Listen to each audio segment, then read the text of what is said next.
Hi viewers, welcome to one India Telugu. నేను లింగారెడ్డి. అగ్రరాజ్య అధినేత Trump తీసుకుంటున్న నిర్ణయాలు చైనాని ఏకాకిం చేసేందుకు ప్రయత్నిస్తున్నాయా, లేదంటే పెద్దన్నగా ఉండాల్సిన ట్రంప్ పెద్ద ప్లానే వేశాడా?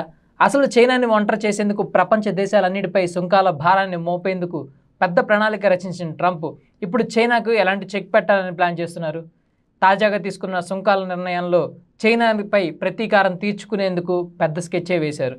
ఒక్కసారి చూసుకున్నట్లయితే ఇప్పటివరకు ట్రంప్ ప్రపంచ దేశాల అన్నిటి మినహా చైనాపై 145% సుంకాన్ని విధించారు. చైనా కూడా నేనేమన్నా తక్కువ తిన్నానా అంటూ అమెరికా నుంచి ఉత్పత్తి చేసుకునే వస్తువులపై భారీగానే సుంకాన్ని విధించింది. అయితే ఇది ట్రంప్కి మండేలా చేసింది. ఈ మంటతో ఒక్కసారిగా ట్రంప్కు పిచ్చి లేచింది. ఈ పిచ్చితోనే ఏకంగా ఆయన 1 కాదు 2 కాదు మరో 100% సుంకాన్ని పెంచి ఏకంగా చైనా నుంచి దిగుమతి చేసుకునే వస్తువులపై 240% సుంకాన్ని విధించారు. సో ఇప్పుడు అమెరికాలో చైనా ప్రోడక్ట్ ఏదన్నా కొనాలంటే ఆ వస్తువు ధర కంటే 245 రూపాయలని అధికంగా చెల్లించాల్సి ఉంటుంది. సో ఈ భారాన్ని మోసుకునే శక్తి అమెరికాకు ఉందా లేదా అనే విషయాన్ని పక్కన పెడితే మొత్తానికి సంబంధించి చైనాకు భారీగా అమెరికా ఉత్పత్తుల్ని నిలిపివేసే ప్రణాళికతోనే ట్రంప్ ముందుకు వెళ్తున్నారని తెలిసింది.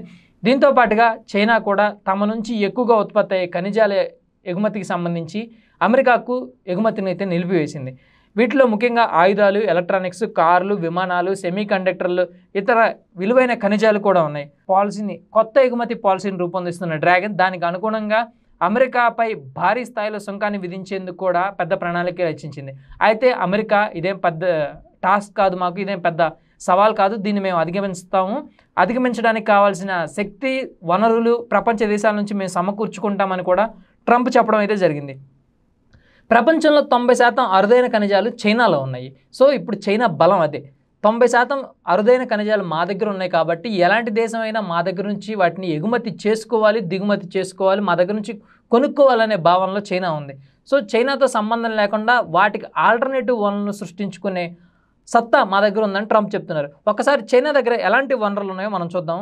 ఖనిజాలకు సంబంధించి ముఖ్యంగా రక్షణ రంగానికి సంబంధించి కానీ, ఎలక్ట్రానిక్ వాహనాలు, ఇంధనాలు, ఎలక్ట్రానిక్ పరిశ్రమల్లో ఉపయోగించే ముడి పదార్థాలు, సమారియం, గడోలియం, టెర్బియం, డిస్ప్రోటియం, లుటేనియం, స్కాండియం, ఇట్రియం లాంటి 7 రకాల అరుదైన ఖనిజాలు మొత్తం చైనాలోనే ఉన్నాయి. సో ఇవి ఎక్కువగా రక్షణ రంగానికి సంబంధించి పేలుడు పదార్థాల్లో వాడే ముఖ్యమైన రసాయనాలు ఇవి. వీటన్నిటికి సంబంధించి చైనా నుంచే ఎగుమతి కావాలి ప్రపంచ దేశాలన్నిటికీ. సో డ్రాగన్ నా దగ్గర ఉన్న సత్తా ఇది. సో నేను ఎక్స్పోర్ట్ సుంకాలని కావాల్సినంతగా పెంచుకుంటాను, అమెరికా తగ్గేంత వరకు నేను తగ్గనని చెప్పేసి డ్రాగన్ అయితే కరాఖండిగా చెప్పేసింది.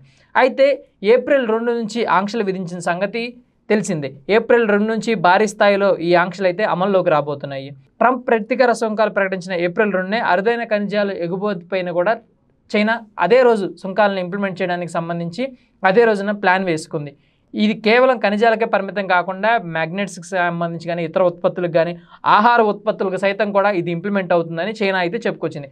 అయితే ఇక్కడ కీలకంగా ట్రంప్ చేసిన కొన్ని వ్యాఖ్యలు ఇప్పుడు చర్చనీయాంశంగా మారినాయి. తన క్లోజ్ సర్కిల్స్తో ట్రంప్ ఏమన్నాడంటే ప్రపంచ దేశాలన్నిటికి కూడా దాదాపు 90 దేశాలన్నిటికీ కూడా ట్రంప్ విధించిన సుంకాలకు సంబంధించి చర్చలకు రావడానికి ఆహ్వానించాడు. ఈ చర్చల్లో చైనాని మాత్రం మినహాయించారు. దగ్గరగా 70 దేశాల వరకు ఇప్పుడు చర్చలకు సంబంధించి వారి రిప్రజెంటేటివ్స్ని అమెరికాకి పంపడం అయితే జరిగింది. సో షెడ్యూల్ ప్రకారం వాళ్ళు ట్రంప్తో సమావేశమై లేదంటే వారి వాణిజ్య సిబ్బందితో సమావేశమయ్యి ఆయా దేశాలకు సంబంధించి దిగుమతులకు సంబంధించి సుంకాల రేట్లని వారు విధించుకోవడం జరుగుతుంది. అయితే ఇక్కడ ట్రంప్ విషయానికి వచ్చేసరికి చైనా విషయంలో తాను తగ్గనని, బాల్ మొత్తాన్ని కూడా చైనాకే వదిలేశానని, ఇప్పుడు బాల్ పూర్తిగా చైనా కోర్టులోనే ఉందని, చైనానే చర్చలకు వచ్చి తమకు కావాల్సిన సుంకాల రేటుని తగ్గించుకోవాలని చెప్పేసి పూర్తిగా చైనా వైపే బాల్ మొత్తాన్ని తిప్పేశారు ట్రంప్.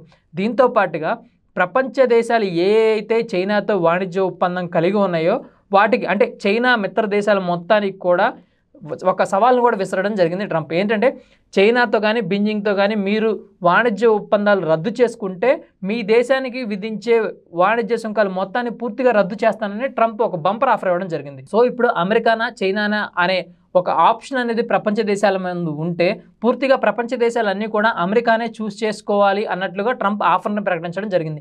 ఎందుకంటే చైనాతో వాణిజ్య ఒప్పందాలు వదులుకుంటే అమెరికాకి ఎక్స్పోర్ట్ అండ్ ఇంపోర్ట్ అయ్యే వాటి మీద పూర్తి శాతంగా సుంకాన్ని రద్దు చేస్తామని ట్రంప్ ఒక ఆఫర్ను కూడా ప్రకటించారు.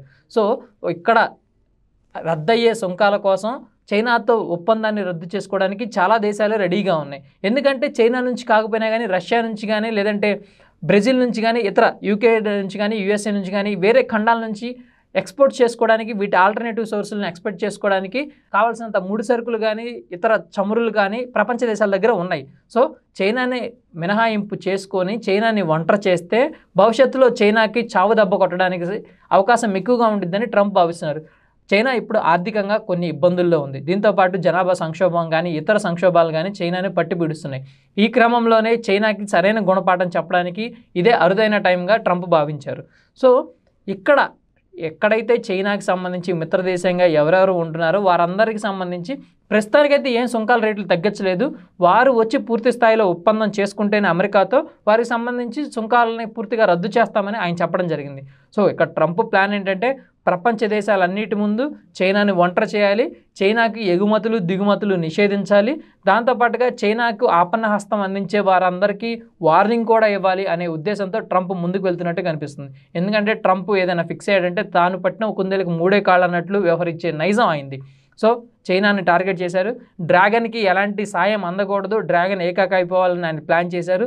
అందులో భాగంగానే చైనా కూడా ప్లాన్ చేసుకుంది. అయితే ఇక్కడ చైనా కూడా ఒక నిర్ణయం తీసుకుంది. తమ వాణిజ్య శాఖకు సంబంధించి ప్రిన్సిపల్ సెక్రటరీని చర్చల కోసం అమెరికాకు పంపించింది. సో ఈ చర్చల్లో ట్రంప్ సైడ్ నుంచి వచ్చే వాణిజ్య సిబ్బంది ఎలాంటి ప్రపోజల్స్ చైనా ముందు ఉంచుతారు, ఆ ప్రపోజల్స్కి అసలు చైనా తలగ్గుతుందా లేదా, ఎందుకంటే ట్రంప్ ఎంత అగ్రెసివ్గా వెళ్తున్నారో చైనా కూడా అంతే అగ్రెసివ్గా వెళ్తుంది. ఇద్దరూ సరిసమానంగా మేము అక్కడ తగ్గం అనే ఒప్పందంతోనే ఉన్నారు. సో ఇక్కడ ఒకానొక స్టేజ్లో చైనానే తగ్గాలనే ఉద్దేశాన్ని మెసేజ్ని కూడా ట్రంప్ ప్రపంచ దేశాలన్నిటితో పాటు చైనా ముందు కూడా పెట్టడం జరిగింది. ఇప్పుడు చైనాకు ఉన్న ఏకైక ఆప్షన్ ఏంటంటే తమ దగ్గర ఉన్న ముడి సరుకులు మొత్తం లేదంటే అరుదైన ఖనిజాలు మొత్తం బయటికి వెళ్తేనే చైనాకి డబ్బులు వస్తాయి. సో ఒక్క అమెరికా విషయాల్లో నెగ్లెక్ట్ చేస్తే అమెరికా పెద్దన్న పాత్ర పోషిస్తుంది ప్రస్తుతం. ఎందుకంటే అన్ని దేశాలకు సంబంధించి ట్రంప్ అధికారం చేపట్టిన తర్వాత చాలా విప్లవాత్మకమైన సంచలనమైన నిర్ణయాలు ఆయన అమెరికా పరంగా తీసుకోవడం జరిగింది. సో అమెరికాకి సంబంధించి ఇంపోర్ట్ ఎక్స్పోర్ట్లో కానీ అమెరికాలో నివాసం ఉండే వారికి సంబంధించి కానీ వీసాల గురించి కానీ ప్రతి దానిపైన ట్రంప్ తన మార్కు చూపించడం జరిగింది. సో ఇప్పుడు చైనా ముందున్న ఏకైక మార్గం చైనా తగ్గి ట్రంప్ దగ్గరికి వెళ్ళి వాణిజ్య ఒప్పందం చేసుకోవడం మాత్రమే. అలా జరిగితేనే చైనాకి ఇతర దేశాల నుంచి ఎక్స్పోర్ట్ అండ్ ఇంపోర్ట్స్ జరుగుతాయి. చైనా ప్రస్తుతం ఉన్న ఆర్థిక పరిస్థితుల నేపథ్యంలో, ఆర్థిక సంక్షోభం నేపథ్యంలో తమ దగ్గర ఉన్న సరుకులు బయటకు అమ్ముకోవాలి, తాము డబ్బు తెచ్చుకోవాలి, ఇతరులకు ఉపాధి కల్పించాలన్నా కానీ చైనాకి ఏకైక మార్గం. సో అమెరికా చెప్పింది వినాలి, అమెరికా కనుసైగల్లోనే చైనా బతకాలన్న ఉద్దేశాన్ని క్రియేట్ చేసేందుకు ట్రంప్ విపరీతంగా కృషి చేస్తున్నారు. సో ఆయన ప్లాన్ కూడా 99% ఇంప్లిమెంట్ అయ్యేలాగే ఎగ్జిక్యూట్ చేస్తున్నారు. ఎందుకంటే ప్రపంచ దేశాల్లో ఆర్థికంగా స్థిరంగా ఉన్న దేశాలన్నీ కూడా ఇప్పుడు ట్రంప్ వైపే మొగ్గు తీసుకునే అవకాశం ఉంది. ఎందుకంటే వారికి సంబంధించి జనాభాతో పాటు ఇతరులు కూడా ఇతర వాణిజ్య అన్నీ కూడా అమెరికాతో ప్రతిదీ లింకప్ అయి ఉంది. సో ఇప్పటికిప్పుడు ఏదైనా డెసిషన్ తీసుకుంటే ఆర్థికపరమైన ఇబ్బందులతో పాటు దేశ సరిహద్దుల విషయానికి సంబంధించి కానీ వాణిజ్య విప్లవానికి సంబంధించి కానీ ఏదైనా ట్రంప్ ఇంపాక్ట్ చేయగలరు. సో ట్రంప్తో విభేదాల కంటే ట్రంప్తో సఖ్యతే మేలు అనే ఉద్దేశానికి చాలా దేశాలు రావడం జరిగింది. సో చైనా ఒంటరి అవుతుందా లేదంటే తలొగ్గి ట్రంప్ చెప్పింది వింటుందా అనేది చూస్తూ ఉండాలి. Thank you for watching.